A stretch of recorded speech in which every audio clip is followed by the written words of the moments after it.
Bitácora Malvinas, un programa con olor a tinta, tinta de Malvinas, con recuerdos de mar, océano Atlántico, bien al sur, Malvinas, Malvinas del 82, pero aún antes, un cuaderno donde iremos escribiendo nuestra propia historia en torno a Malvinas, un homenaje a los que aún están ahí en el fondo de ese mar helado o en la colina de Darwin, esperando por nosotros, tan solo esperando.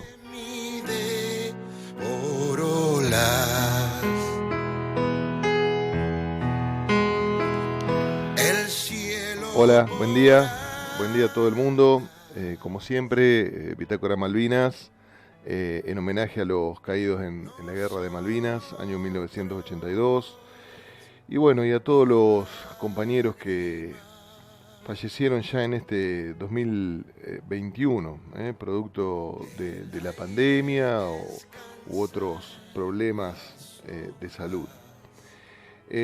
Programa número 12 tuvo una aceptable repercusión, siempre después de cada uno de los programas. Hoy estamos en el programa 13. Hay amigos que mandan mensajes, aliento, alguna crítica constructiva, por supuesto, y todo viene bien para ir mejorando, para ir viendo de qué manera se mueve el programa, ¿no? Cómo repercute entre nuestros amigos y amigas. Un saludo para todos los compañeros de la Unión de Veteranos de Guerra del Sur de Santa Fe, para aquellos que en estos momentos están viajando, desde Córdoba para Venado, como Sergio, aquellos que andan recorriendo el sur de nuestro país. Hermoso tiempo para vacacionar a pesar de la pandemia. Digamos, Argentina tiene esos paisajes, esos lugares maravillosos, de ríos, arroyos, montañas, lagos, para poder visitar. También un abrazo muy grande a todos los compañeros del cuarto grupo de la segunda sección. Seguramente Antonio estará tomando unos mates y Leo estará caminando y todos los soldados que fuimos parte de aquel grupo del Regimiento de Infantería 12. Y como siempre a los amigos, a mis amigas y a toda la familia que banca, digamos, este proyecto de Bitácora Malvinas. Bueno, y vamos a comenzar hablando de un libro, porque este libro, digamos, tiene la particularidad de haber sido escrito por alguien que vive aquí en Venado Tuerto. Se llama La Sección. El libro se llama La Sección. Es un libro para compartir. Está escrito por José Luis Testoni, que es hermano de un veterano de guerra que también habita en nuestra ciudad. No es oriundo de Venado Tuerto, pero él hace muchos años que está afincado en Venado Tuerto. Y José Luis decidió escribir este libro que habla de los soldados del Regimiento de Infantería 25 que pertenecieron a la sección Bote. Y participaron junto con nosotros, junto con el cuarto grupo de la segunda sección y gran parte del Regimiento 12 de Infantería en aquella batalla de Pradera del Ganso y Ganso Verde, de la cual hoy vamos a charlar un poco, ya que vamos a estar hablando al aire con Oscar Tevez, autor del libro que compartimos hace unos programas atrás, con este nombre, ¿no? Pradera del Ganso, una batalla de la Guerra de Malvinas. Así que este libro entonces, La Sección, muy lindas, algunas anécdotas, por supuesto, la tristeza que implica la muerte en una guerra, la pérdida de compañeros, pero también muy detallados algunas, porque para hacer este libro José estuvo hablando con muchos veteranos de guerra y como están dentro del libro La Sección, aparecen todos estos testimonios. Así que La Sección, Los Elegidos de José Luis Testoni, un libro para recomendar. José camina a las calles de Venado Tuerto, al igual que su hermano Jorge, veterano de guerra, con el cual por supuesto compartimos una amistad desde el primer día que llegó a Venado Tuerto. Hoy tenemos un tema bastante interesante para charlar respecto de lo que es política y Malvinas y también el segmento que se llama Soberanía Nacional, porque dentro de los grupos de veteranos a los cuales pertenecemos, como el de la Federación Provincial de Veteranos de Guerra, nuestra Federación Santafesina, los compañeros van subiendo distintas noticias y hubo una que llamó mucho mi atención y bueno, comencé una pequeña investigación, por supuesto falta muchísimo y de hecho me voy a preocupar en la semana de comunicarme con gente especialista en el tema para ver si podemos lograr alguna entrevista para que nos clarifique un poco más. Y tiene que ver con un titular que me llamó poderosamente la atención, porque dice, de las claudicaciones geopolíticas más graves de la historia. Y habla del decreto 949 firmado el año pasado, firmado el mismo día que muere Diego Maradona. Por lo tanto pasó bastante desapercibido para la mayor parte del pueblo argentino, porque esos días, bueno, estuvimos muy preocupados o ocupados porque había sucedido la muerte de Diego. Y bueno, no nos enteramos de este tipo de cosas, ¿no? Como que el decreto 949 atenta, según algunos especialistas, la pérdida de la soberanía en el río Paraná, el río de la Plata y el Atlántico Sur, inclusive. Bueno, estuve tratando de investigar un poco, no tenía mucha idea de cómo era la ruta de entrada de los grandes barcos, de los barcos de gran calado, como los pesqueros, los petroleros, los barcos de transporte que ingresan desde alta mar al río de la Plata, los canales por los cuales navegan estos barcos. Y bueno, y este decreto tiene que ver con eso. Y justamente el ingeniero Tetamanti, un ingeniero naval, Horacio Tetamanti, que estuvo trabajando durante bastante tiempo en el gobierno de Cristina, hablando con el programa Malvinas Causa Central, señaló que este decreto es una de las claudicaciones geopolíticas más graves de la historia argentina después de la capitulación en Puerto Argentino en la Guerra de Malvinas. Es un decreto que seguramente no fue redactado en Argentina, advirtió Tetamanti, que agregó, lo más importante es la cita de la boya kilómetro 239. Esto significa básicamente una claudicación y la entrega de la soberanía. Él sostiene que esto comenzó con Macri, porque Macri firma un acuerdo con Uruguay. Ustedes saben que por supuesto hay una comisión que dirige los destinos del Río de la Plata en cuanto a lo que es la navegación. Y entonces Macri firma un permiso al puerto de Montevideo para realizar un dragado en un tramo clave, lo que transformó al puerto de Uruguay en la principal salida y por supuesto ingreso al Río de la Plata, ya que tiene un calado de unos, creo que entre 42 y 47 pies. Eh, entonces, sostiene Tetamanti que la firma de este acuerdo de Macri y ahora esta medida complementada con el decreto del actual presidente, de alguna manera es un jaque mate de dos jugadas que empieza con Macri y termina con Fernández. Y vuelvo a repetir, Tetamanti no es un opositor al gobierno de Fernández, simplemente está señalando de que este decreto puede ser muy perjudicial para la soberanía argentina. Habla de un triángulo, el triángulo Punta Arenas, Malvinas, Montevideo.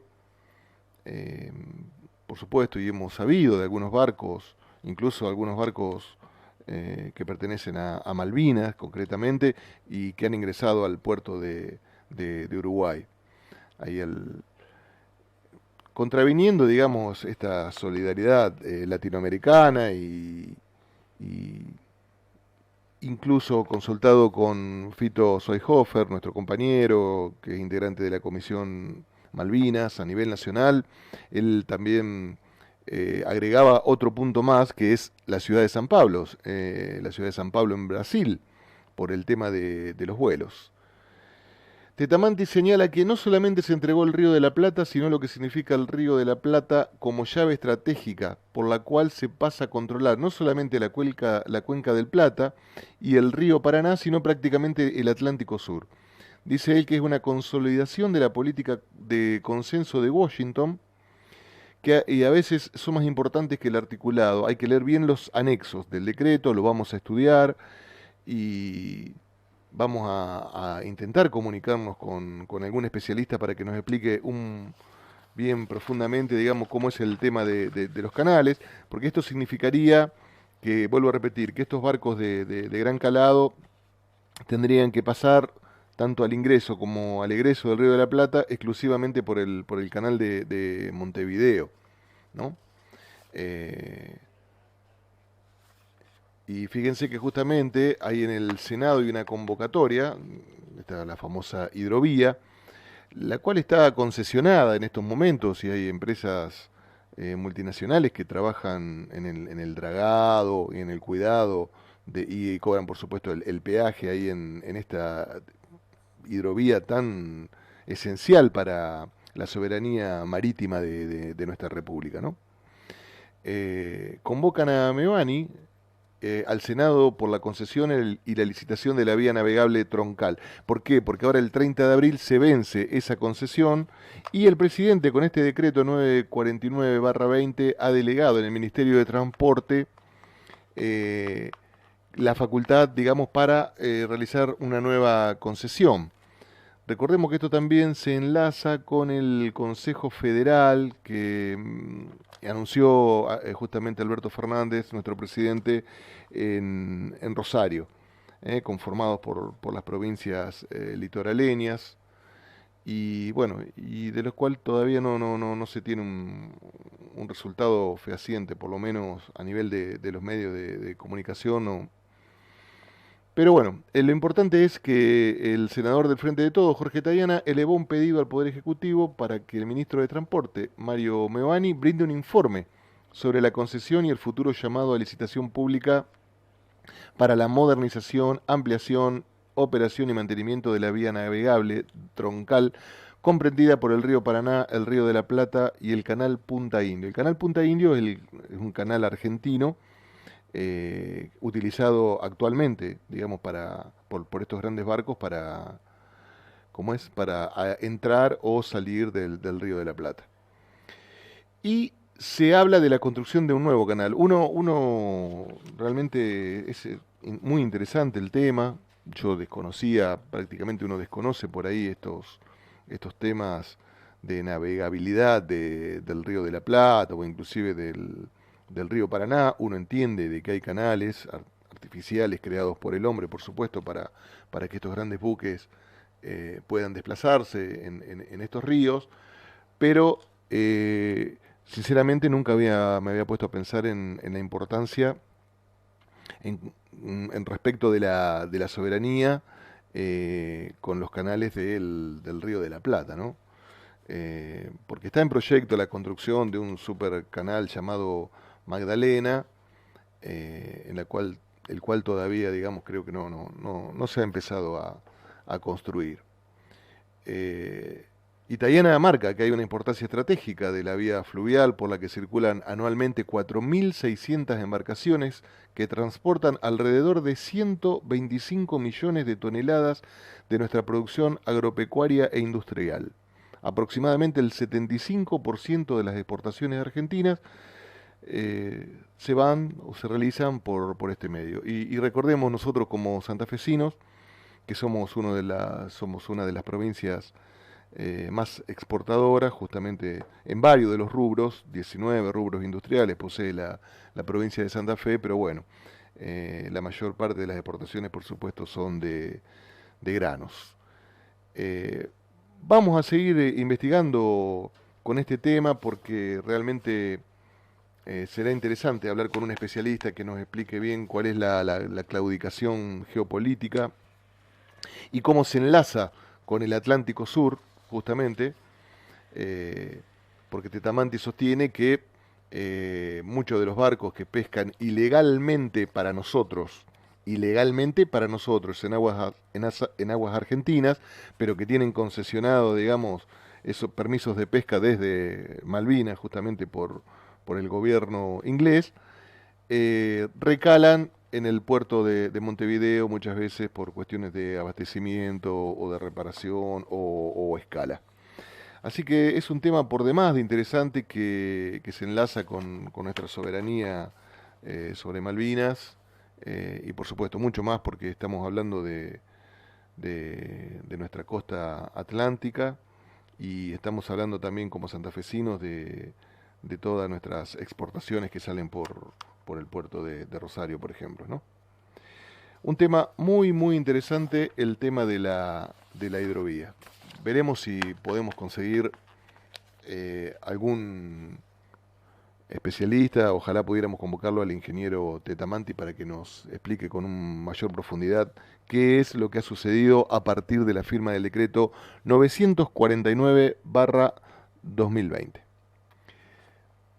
Vamos ahora con una de las nuestras, una canción de las nuestras dentro de lo que es Cultura Malvinas, ya hablamos del libro, y vamos a un homenaje a las Malvinas en la letra de Isidro Prado, música de Abelino Flores, y en este caso el conjunto de Tránsito Cocomarola, un lindo chamamé para este domingo de intenso calor.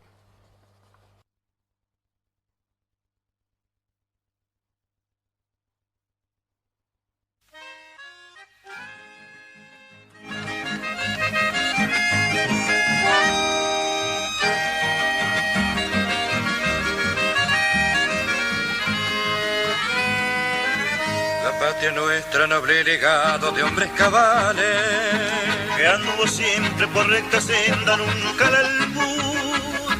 Tiene unas islas por las que muestran derechos reales que allá se unen en cuerpo y alma allá del sur. Son las Malvinas, las bellas islas que recordamos, y ahora que enlaza la plataforma continental al cuerpo largo de esa Argentina que tanto amamos bajo la estrella celeste blanca pendón ideal.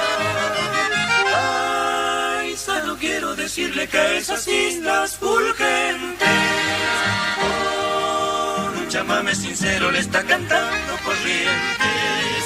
De azul y blanco pintemos a nuestras islas Malvinas. Entusiasmados gritemos que han sido y son de Argentina.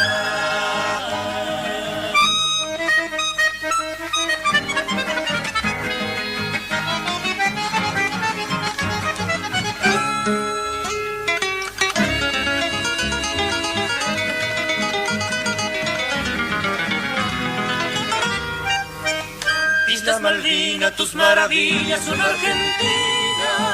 Porque una sola bandera alienta tu ardor ardir.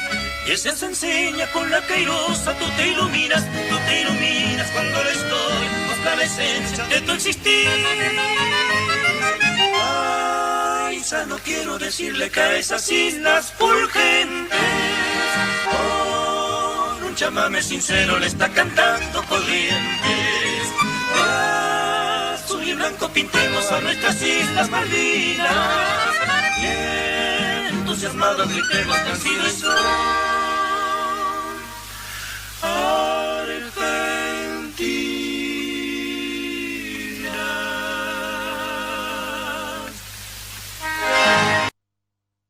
Tránsito Cocomarola entonces nos dejaba este homenaje a las Malvinas. Bueno, y como prometimos vamos a estar ya mismo charlando con Oscar Tevez, autor del libro Pradera del Ganso, una batalla de la Guerra de Malvinas.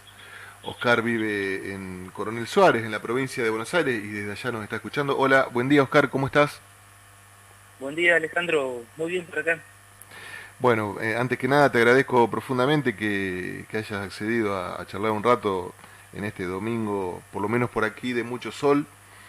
Y mi primera pregunta tiene que ver concretamente por qué la batalla de Ganso Verde, Oscar.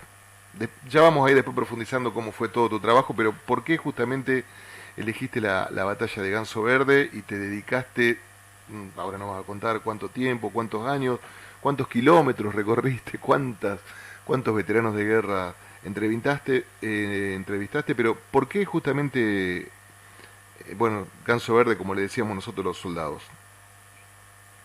Bueno, todo tiene una explicación. Yo, clase de 64, o sea que comparto con los veteranos de Malvinas casi la misma edad. ¿No? Tenía 18 años, tengo 6. Y bueno, como todo el mundo, la recuperación de Malvinas se terminó el 2 de abril. Y a mí, una persona que ya desde chico me gustaba mucho la historia, leer sobre historia, un montón de cosas. Por supuesto que esa situación a mí me conmocionó, me atrapó y la fui siguiendo, ¿no? Y todo el conflicto, como lo siguió mucha gente a través de los medios de comunicación de aquel entonces, que tenían Oscar, sí. discúlpeme que te interrumpa, ¿no? Pero no estoy sintiendo bien y le hago señas al operador para que me pase un mejor sonido, pero ¿hay un problema en la comunicación, Javi? A ver, Ah, ¿querés que llamemos otra vez? Alejandro, Dale. ahora por ahí mejoró un poquito. No, hacemos una cosa, cortamos y te volvemos a llamar en 2 segundos, en 1 segundo. Bueno, cuestiones técnicas suceden, pero no estaba escuchando muy bien la respuesta de Oscar y por eso, bueno, vamos a volverlo a llamar para ver si sale mejor la comunicación.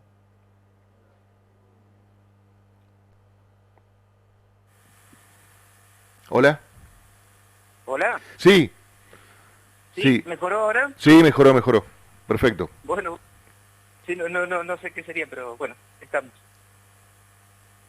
Sí, dale, te escucho, Oscar. Estabas contando por Bueno, qué habías elegido sí, justamente... retomo Dale. el tema diciendo que el hecho del 2 de abril me conmocionó. Era una persona que, y sigo siendo, que me gusta mucho la historia. Entonces seguí el conflicto como lo seguimos muchos desde acá del continente a través de los medios de aquel entonces. Cuando todo terminó, yo quería saber por qué había sucedido así, porque de repente íbamos ganando y de un momento a otro la guerra se perdió. Dicho esto así muy, Sí, sí. muy brevemente, ¿no? Entonces yo comencé a reunir material, revistas, diarios, los libros que fueron apareciendo, videos, y para mí todo era información que iba incorporando. Lógicamente, con el correr del tiempo y comparando, también conociendo versiones inglesas del conflicto, hubo algunos puntos en que no había una concordancia acerca de determinados hechos. Había varios, ¿no? Sí, sí, Pero es cierto. uno de ellos que me llamó la atención era el de la muerte del teniente coronel Jones en la batalla de Pradera del Ganso, del hecho del cual nosotros teníamos una versión y yo lo que leía de los británicos tenían otra historia. Claro. No concordaban en sus detalles, por supuesto. Entonces comencé a buscar a través de internet, que ya había aparecido internet. A muchos les parecerá raro esto, ¿no? Pero hace 20 y pico de años internet no era tan común. No, por supuesto, Y, sí. claro, y comencé a buscar en sitios británicos. Y siempre me encontraba con la misma historia en detalle, que Jones, durante el combate de Pradera del Ganso, en la colina Darwin, había intentado tomar una posición de una posición argentina, y una ametralladora argentina, desde un sector cercano, había abierto fuego sobre él y lo había ultimado. Y un dato que se agregaba era que él estaba seguido por 2 suboficiales. O sea que en aquel momento eran 3 personas involucradas en un combate muy cercano con fuerzas argentinas. Claro, y para nosotros trascendió, digamos, que esa muerte había ocurrido en manos del subteniente Gómez Centurión. Claro, nuestra versión, y a la cual yo también creía fiel a los hechos, era la que mencionaba a la muerte de Jones en un enfrentamiento con la sección del subteniente Gómez Centurión. Entonces, bueno, indagué todo lo que pude desde el punto de vista británico y siempre llegaba a lo mismo. Una ametralladora, 3 personas cerca de las fuerzas argentinas.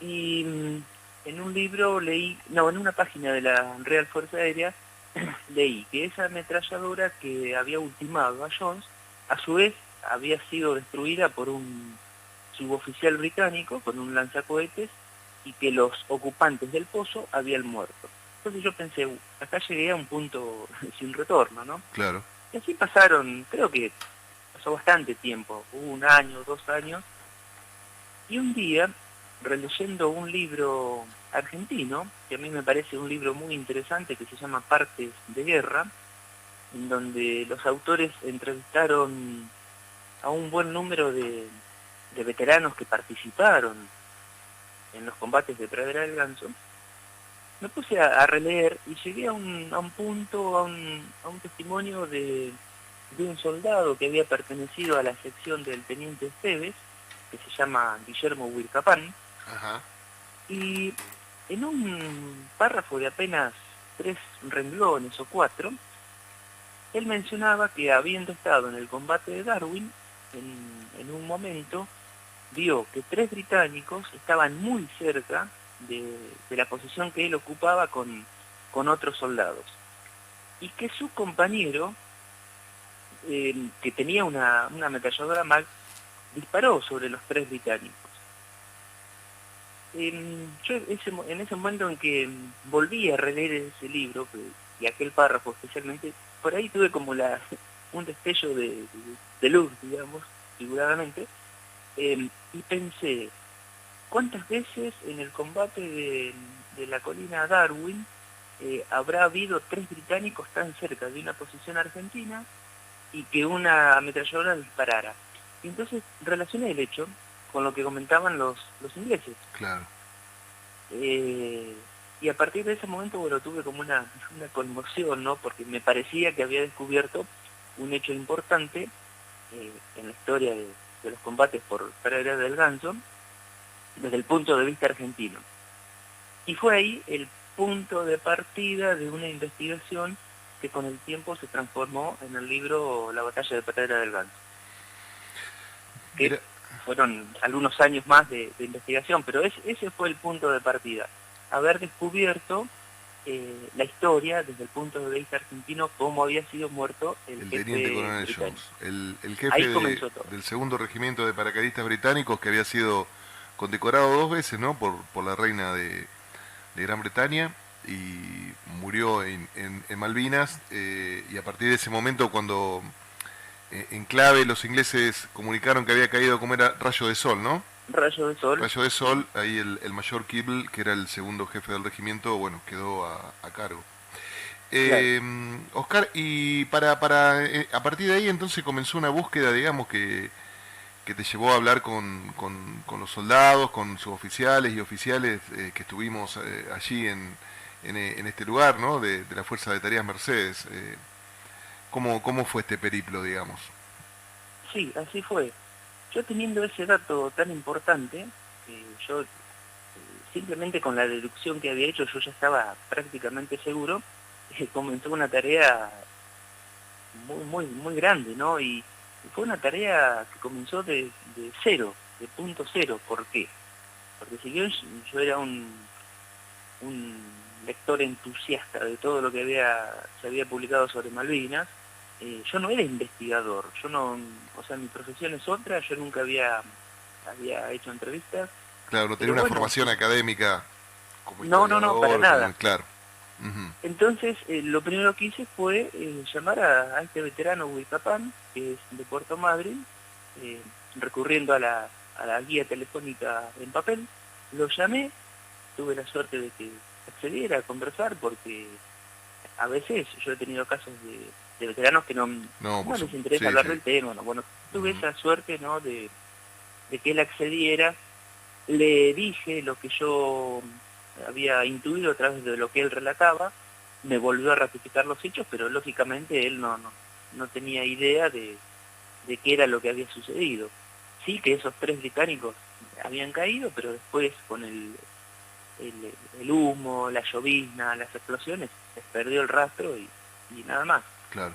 Entonces me dijo que su compañero, Ledesma, vivía en La Carlota, y bueno, el siguiente punto de contacto fue Oscar Ledesma. También recurrí a la guía, lo llamé, y tuvimos una primera conversación de unos 40 minutos. Al principio yo tenía un pie como para entrar diciéndole que había conversado con un compañero, pero después cuando comencé a hablar del tema, medio como que se puso en alerta, porque claro, Alejandro, una persona que te llama 20 años después de ciertos hechos, preguntándote si habías en combate, ¿no? Matado a una persona, lógicamente es algo que no lo puedes tomar a la ligera. No, pero bueno, me imagino la situación de Ledesma, por supuesto, sí. Por supuesto, él se había puesto, bueno, después, porque con Ledesma después, con el tiempo, hemos desarrollado una amistad, una muy buena relación. Claro. Sí, me contó que eso le produjo una conmoción, ¿no? Pero, sin embargo, siguió hablando y yo le puse al tanto de lo que a mí me parecía y de repente sí me dijo, dice, sí, fui yo el que lo mató ayer. Y la primera pregunta que me surgió después de esa afirmación es preguntarle, pero ¿cómo lo sabés vos? Bueno, él también había recorrido un largo camino con esa idea. Yo no fui el primero que le comentó a él que podría ser la persona que abatió al jefe inglés en combate, porque hoy mencionabas a José Testoni, ¿cierto? Sí, el libro de él, la sección que justamente no bueno, se ubica en la batalla esta.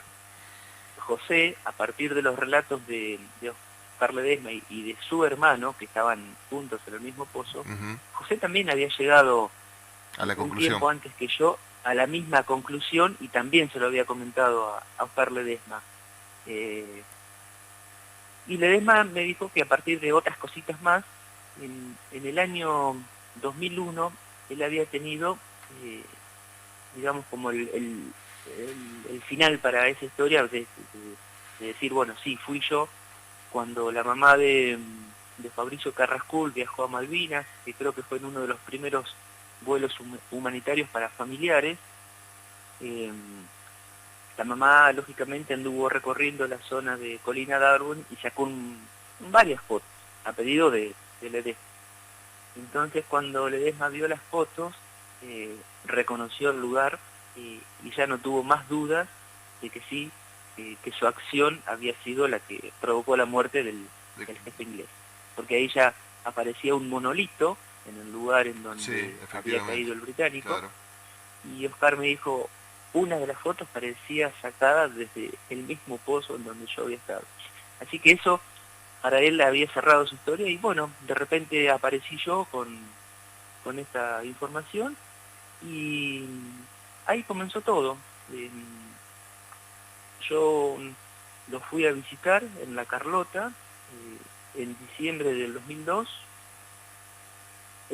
Me concedió una entrevista que dura como 3 horas, que tengo grabada ahí, que me contó su historia desde que salió de La Carlota hasta que volvió a La Carlota. Y después me preguntó qué iba a hacer. Y yo realmente no sabía qué iba a hacer. Que iba a escribir el libro, claro. Claro, entonces pensé, porque fueron 2 días de mucha revolución mental, estando ahí mismo en La Carlota. Había ido la mamá de Carrascul también, porque Oscar la necesitaba como apoyo, porque se le habían venido 20 años de historia sobre él encima. Y yo ese domingo, antes de partir de regreso, le dije, mira Oscar, yo voy a escribir tu historia, pero no va a ser solamente esto, sino va a ser la historia de todo lo que pasó en Pradera del Ganso. ¿Por qué? Porque a mí, con todo el pilón de libros que tenía en mi casa del tema, no había nada o prácticamente nada sobre el regimiento de Infantería 12. No, efectivamente. Menos había sobre la sección del regimiento 8 que había combatido ahí mismo. Sí, exacto. Y después lo Comodoro que había, claro, lo que había con bastante profusión, eran relatos individuales. O sea, relatos del personal de artillería antiaérea, relatos de algunos protagonistas de algunos combates, relatos de algunos pilotos, todas cosas muy dispersas. Y yo tomé la decisión de decir, bueno, yo quiero escribir la historia integral de esto. Claro, entonces tenía que... Piaggi había hecho, ¿no? El teniente coronel, o sea, el jefe del regimiento de infantería 12 durante la guerra de Malvinas, había escrito un libro justamente titulado Ganso Verde, pero como una cronología, ¿no? Que él fue llevando como un diario, digo.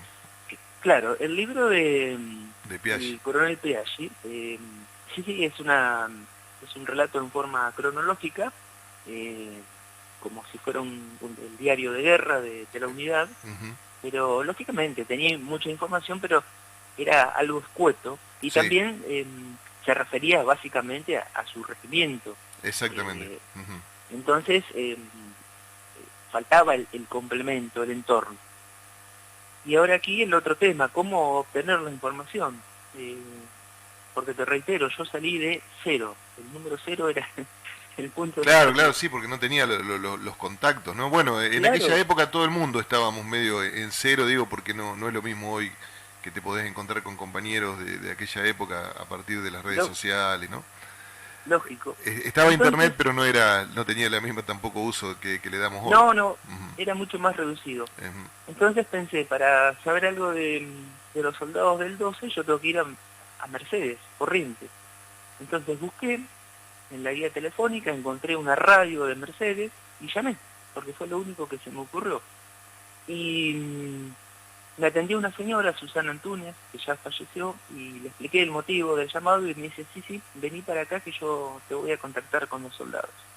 Y a su vez había escrito a un portal, Mi Mercedes creo que era. Sí, Mi Mercedes.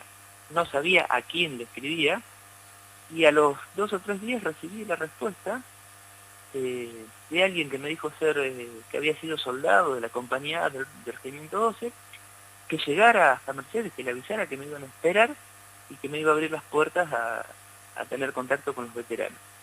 Esa persona que me escribió era Oscar Núñez, Cacho Núñez, que también falleció hace un tiempo. Sí, y bueno, el año pasado. Naso. Sí, no hace tanto tiempo. No, gran amigo. Sí, lo vi en la última formación que se hizo del Regimiento 12 allá en el mismo Mercedes. Sí. Que fue en 2018. Exactamente. Claro. Bueno, así que Oscar también, fíjate vos, ¿no? Que ansias de buscar información, que me fui a Mercedes y llegué un 7 de enero. Mercedes en esa época... 45 grados de calor. Pero bueno, y justo estaba la celebración del Leochito Gil, así que era un mundo de gente. Y me quedé allá como 4 días, creo. Y ahí tuve la suerte también de que estaba casualmente de vacaciones Ernesto Pelufo. Ernesto tenía grado todavía, yo no me acuerdo cuál era su grado en ese momento, y Ernesto era una persona muy bien recibida en el centro de veteranos de Mercedes. Claro. Así que con los testimonios de varios de los soldados conscriptos y con el testimonio de Ernesto Pelufo, que fue el que me puso, claro, lógicamente en su grado de oficial él había tenido durante el momento y durante los años posteriores una visión más amplia de lo que había sido la actuación del Regimiento 12. Así que fue Pelufo el que me abrió muchas puertas también en cuanto a la historia del regimiento. Porque yo me empecé a armar esto, un rompecabezas con un montón de piezas que algunas no las tenía y las fui armando de a poquito. La cuestión es que yo en enero de ese 2003 me fui a Mercedes, que a mí me quedan más o menos 1200 kilómetros de distancia, fui en colectivo. Y cuando volví a Suárez digo, tengo que conocer algo del Regimiento de Infantería 25. Así que llamé al regimiento, me dijeron, venga por acá que lo vamos a esperar, y pasé del norte hacer 1200 kilómetros hacia el norte, 1200 kilómetros hacia el sur, claro. También en colectivo. Y allá también tuve la suerte de encontrar a un suboficial, veterano, que había sido de la sección de Gómez Centurión. Entonces también tuve la posibilidad de ir ampliando ya algunas situaciones. Y ese fue el inicio. Después hubo muchísimos viajes más a distintos puntos del país. Volví a Corrientes, anduve por Córdoba, he estado, bueno, en Capital Federal, que he encontrado a muchísimos veteranos, también de todas las jerarquías, viajé montones de veces,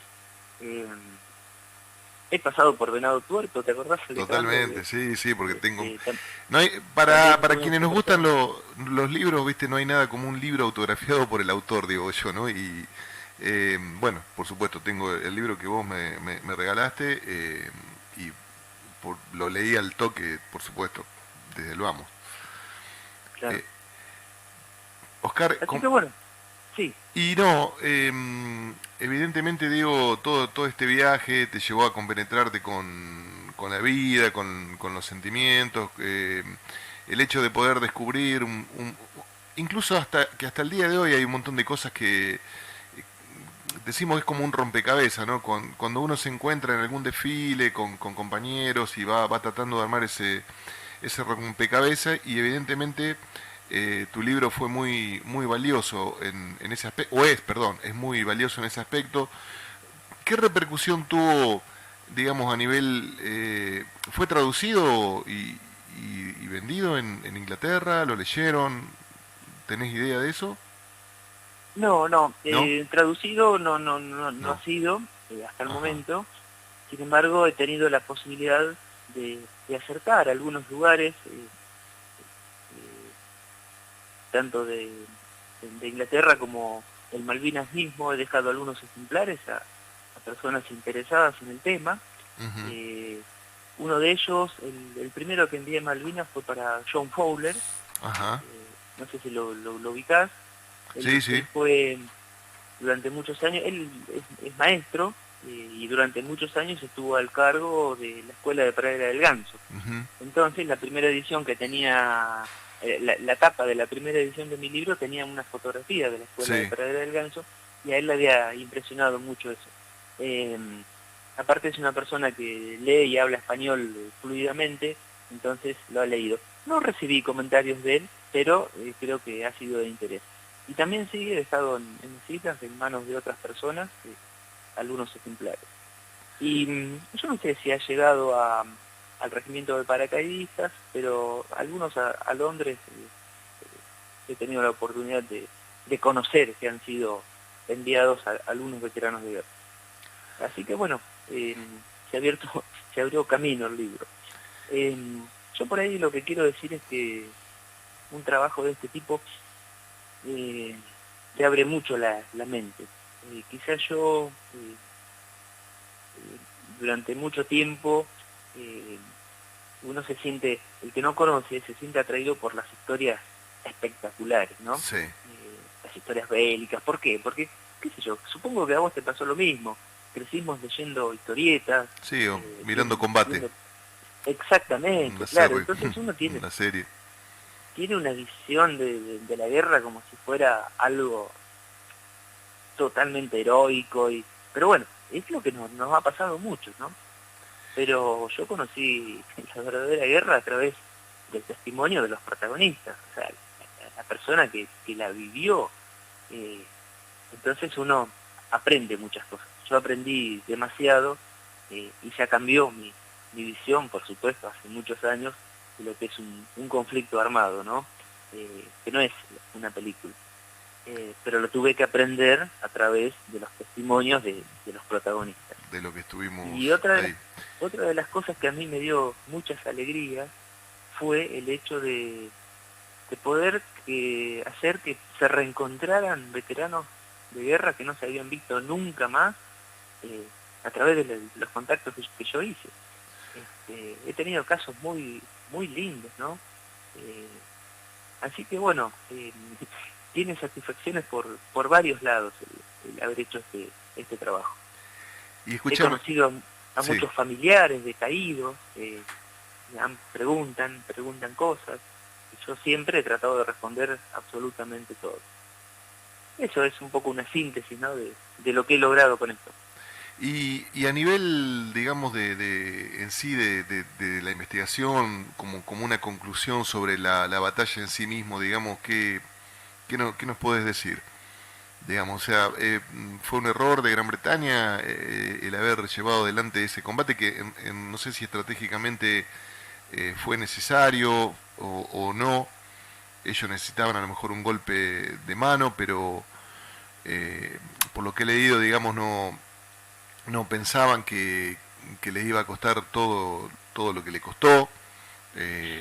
Creían que iba a ser algo mucho más rápido, digamos, pero creo que la teoría en Malvinas era el que tenía Puerto Argentino tenía el poder sobre Malvinas, digamos. Sin embargo, ellos deciden atacar ahí en el istmo a esta unidad que estaba de reserva. ¿A qué conclusión llegaste vos después de, no sé si analizaste estratégicamente o no? Mirá Alejandro, yo no soy una persona capacitada sí, para... no somos especialistas, por supuesto, nosotros. Claro, esto es para la escuela de guerra, pero digo yo, a vos qué opinión, digo, ¿no? Después de haber charlado con tantos y sí, haber descrito toda la batalla. Correcto, yo te reitero, yo no soy una persona capacitada para dar opiniones de tipo análisis estratégicos o tácticos. Yo lo que me limité en mi trabajo fue hacer una reconstrucción de hechos, lo más completa, detallada posible, ¿no? Por eso en mi libro no van a aparecer análisis de ese tipo. Sin embargo, bueno, uno tiene una opinión desde un punto de vista bastante neófito, ¿no? ¿Por qué? Porque también he leído libros británicos en donde se han analizado muy bien estas cosas. Mi conclusión personal, y no quiere decir que sea así, es que quizá ese combate por el istmo de Darwin fue algo innecesario, porque las tropas británicas iniciaron un avance bastante rápido sobre la zona de Puerto Argentino, y esta guarnición, que estaba prácticamente aislada, pienso yo que no hubiera sido necesario tomarla por la fuerza. Sin embargo, desde Londres se bajó la directiva de que como la fuerza de tareas británica había sufrido importantes bajas materiales en los combates aeronavales, claro. Era como que el público británico requería una acción que levantara la moral. Exacto. Entonces se decidió que un regimiento, el segundo de paracaidistas, se dirigiera hacia el sur, desde la zona de San Carlos, y tomara la guarnición de Pradera del Ganso. Creo que básicamente así fue la historia. Se encontraron en medio de una batalla, digo, que duró. Vos tenés el tiempo, porque viste que hay distintos valores por ahí, ¿no? Del tiempo que duró el combate. Claro, el combate en sí mismo, yo entiendo que hay varios momentos previos, ¿no?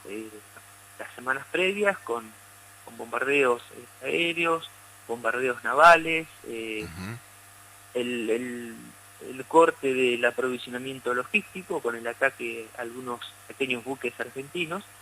Esos son todos los momentos previos que también desembocan en el hecho final. Pero para mí, si hay que poner un punto preciso, decir, bueno, el combate comenzó cuando la fragata Yarmouth, creo que era, comenzó el bombardeo naval en la noche del 27 de mayo. Ajá. Digamos, como para poner un punto de inicio. Sí. Y después el momento en que el regimiento británico comienza a avanzar y tiene su primer contacto con tropas argentinas en la zona de Casa Quemada, donde estaba la sección de exploración. Y a partir de ahí, sí, ya se desencadenan los ataques sobre las distintas secciones de la compañía A del 12, que estaba adelantada. Ese, digamos, es el inicio de la parte final de esos combates. Los británicos tenían previsto avanzar durante toda la noche y en el amanecer estar a las puertas de la población de Pradera del Ganso con su tarea concluida. Y sin embargo eso se demoró bastante más. Hay un libro muy interesante, hay varios británicos, ¿no? Pero uno muy interesante es el de Atkin, vos lo tenés, Sí, lo facilitaste, sí. Y es muy interesante. Yo no leo inglés de corrido, pero algo entiendo, y es interesante comprobar que en algunos momentos hubo tropas de la compañía del Regimiento 12, que era la más expuesta, una compañía que había tenido que adelantar sus posiciones 3 kilómetros más adelante, y que cuando comenzó el ataque no habían podido terminar sus pozos de Claro, zorro. no estaban O sea, consolidadas las posiciones, esa es una realidad. Claro, estaban en una situación muy muy endeble, ¿no? Claro. Y recibieron el ataque británico. Y algunos grupos lograron hacer una resistencia, digámoslo, interesante ante ese avance británico que parecía demoledor. En el libro de Atkin, por ejemplo, se grafica que en la zona en donde estaba posicionada la sección del subteniente Braco, ellos tuvieron ahí 3 soldados muertos y un montón de heridos, y también nuestra sección tuvo al cabo Gómez y a 3 soldados que fallecieron en esos combates. O sea que, a pesar de las deficiencias defensivas que tenían nuestras tropas, y de otras serie de carencias, hubo resistencia. No es que salió la tropa en desbandada y que los británicos tomaron el campo de combate fácilmente. Además, esa resistencia hizo que algunos grupos británicos se extraviaran en la noche, porque uno ve en el mapa esa zona y parece que es algo chiquito.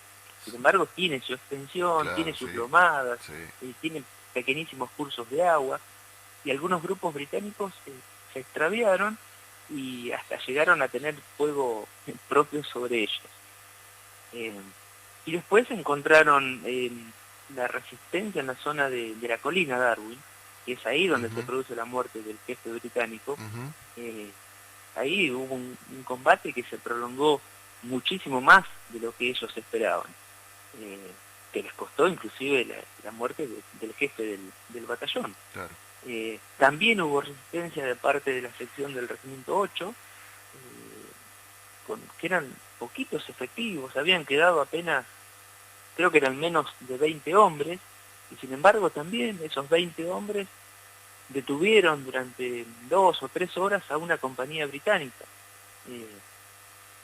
Lógicamente esto, el balance se inclinó para los argentinos cuando amaneció, a partir de tener las luces del día.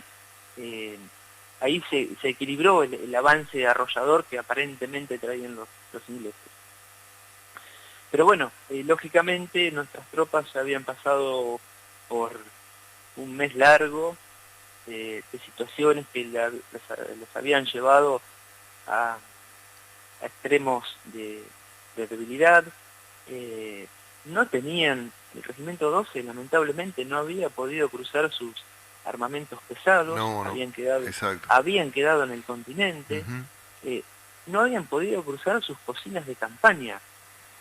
No, ni siquiera los jeep teníamos. ¿Cómo? Que ni siquiera los jeep nuestros, teníamos.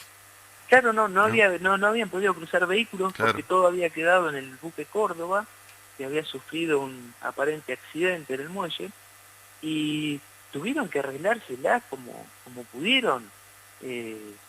O sea, fue una tropa, la del Regimiento 12, muy, muy sufrida, y tuvieron que enfrentar a uno de los mejores, creo que tengo entendido, en regimientos británicos, sí, como es el segundo de paracaidistas. Exacto. Con una larga tradición, una larga historia.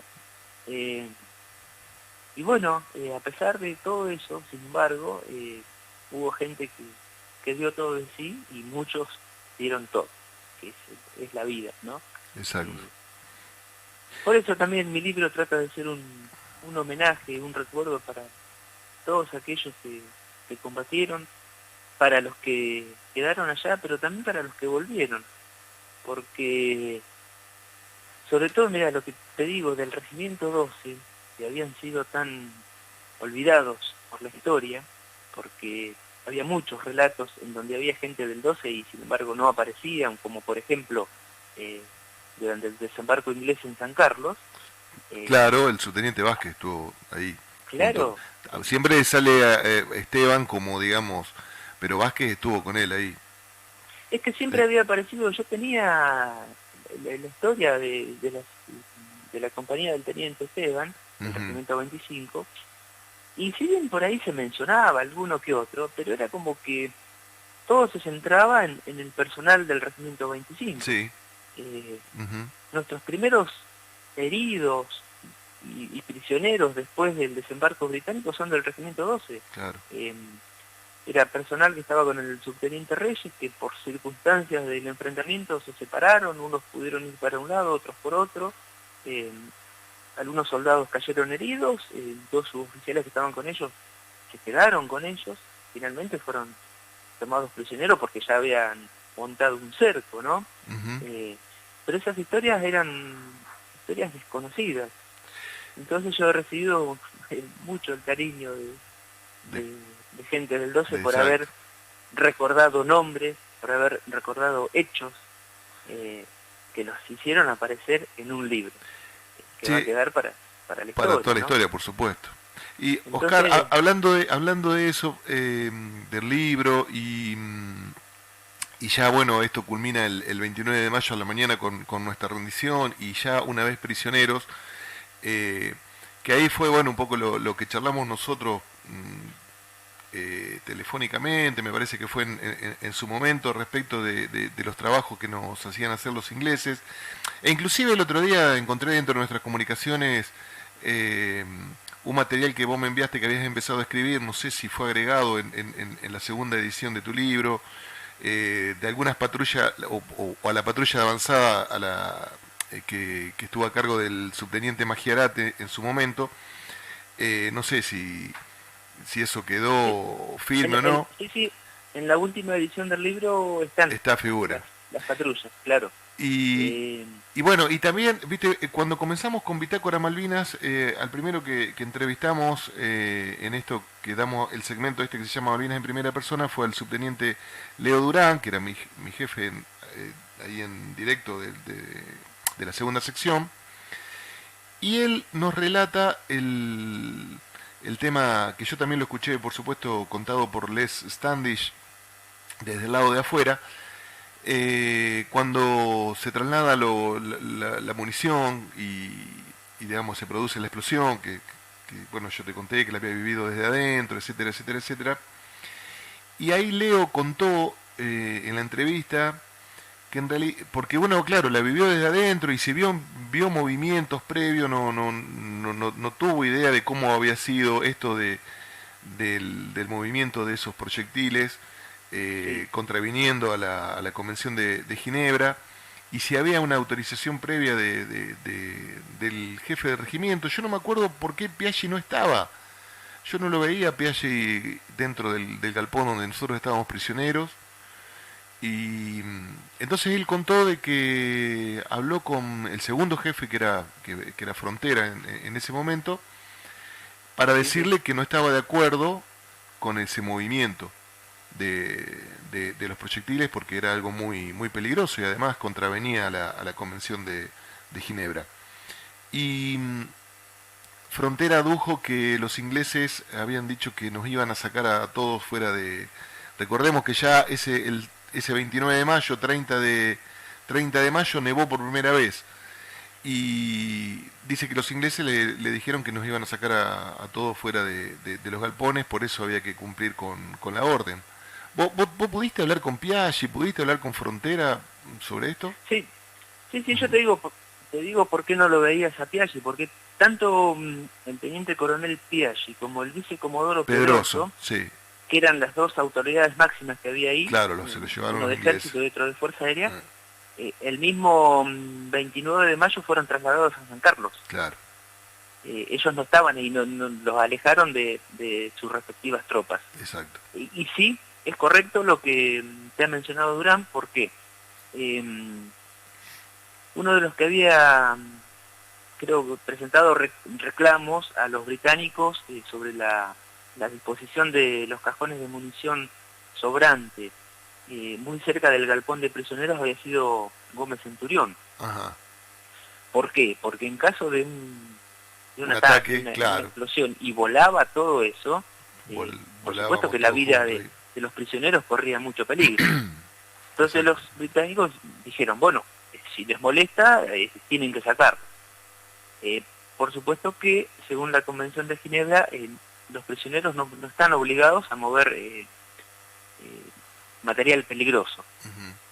Sin embargo, fue Frontera, el mayor Frontera, había quedado a cargo de las tropas de ejército. A él le plantearon la situación y él accedió y haciendo valer por supuesto su jerarquía y a pesar de la oposición del subteniente Gómez Centurión y del subteniente Durán, y con el pretexto y con la amenaza británica de que quizá la harían efectiva de sacar a las tropas fuera del galpón, a la intemperie. Recordemos que había soldados heridos, que había soldados que tenían problemas de nutrición. Sí. Finalmente se zanjó de esa manera. Frontera finalmente ordenó y se formaron grupos de trabajo para mover la munición del lugar. Y entonces es ahí cuando se produjo el hecho de la explosión, que causó la muerte de algunos soldados y las heridas a varios más, claro, incluyendo al subteniente Durán. Sí, fue de esa manera. En realidad la tropa argentina no tendría que haber movilizado ese material, pero esa presión que ejercían los británicos, creo que el que más ejercía eso era el encargado del regimiento de paracaidistas, un suboficial que no recuerdo el nombre ahora, y se accedió finalmente a moverlo. Y ahí se produjo el hecho. Oscar, inclusive, nos pasamos como 7 minutos. El compañero que está con el próximo programa nos va a matar, pero bueno, realmente yo escuchando tus relatos y habiendo estado ahí en ese lugar, pero por supuesto en un solo lugar, y vos ampliando con tu libro y con todo lo que estás contando ahora, tendríamos para seguir hablando un rato, porque me quedaron un montón de preguntas, pero bueno. Sí, una hora se pasa volando. Sí, exactamente. Así que te agradezco profundamente, le pido perdón por esta pasada tanto de tiempo, pero bueno, muy interesante todo lo que nos contaste y total tenemos todo el año para seguir charlando, así que puede haber una segunda oportunidad. Yo te lo agradezco profundamente este rato que estuvimos charlando, Oscar. Bueno, Alejandro, no, yo te agradezco a vos y aparte, siendo un veterano de guerra que vivió esos hechos y que tengo la posibilidad de haberte conocido, qué sé yo, lo único que yo tengo que agradecerte a vos y al resto de tus compañeros, al resto del personal que estuvo allá, todo lo que hicieron, ¿no? Creo que nunca van a sobrar las palabras de agradecimiento hacia cada uno de los veteranos de Malvinas. Así que, y bueno, por ser integrante, ¿no?, del Regimiento de Infantería 12, es una unidad que yo quiero mucho, y yo tengo, a partir de este trabajo, tengo contacto casi permanente con la unidad actual, ¿no?, que me queda más o menos cerca, a unos 300 kilómetros, porque está acá en Toay. Uh-huh. Así que siempre tengo contacto con los jefes y con gente que está en actividad. Que ya no hay más veteranos, ¿no? Porque el último veterano del 12 se retiró hace 2 años y ya hicieron su paso. Pero siempre tengo el mayor afecto hacia el Regimiento de Infantería 2. Bueno, muchísimas gracias, Oscar, por tus palabras. Un abrazo muy grande y espero que nos veamos pronto, como nos vimos también ahí en el encuentro había programado un encuentro para el año pasado, pero por supuesto con el tema de la pandemia imposible, así claro, que espero que en cualquier encuentro nos pero cómo no. Un abrazo, Oscar. Igualmente para vos, Alejandro. Hasta pronto. Chao. Y así, bueno, con estas palabras y esta charla con Oscar Tevez, se nos fue Bitácora Malvinas. Disculpas por el tiempo pasado. Javi, muchas gracias. Nos estamos escuchando el próximo domingo.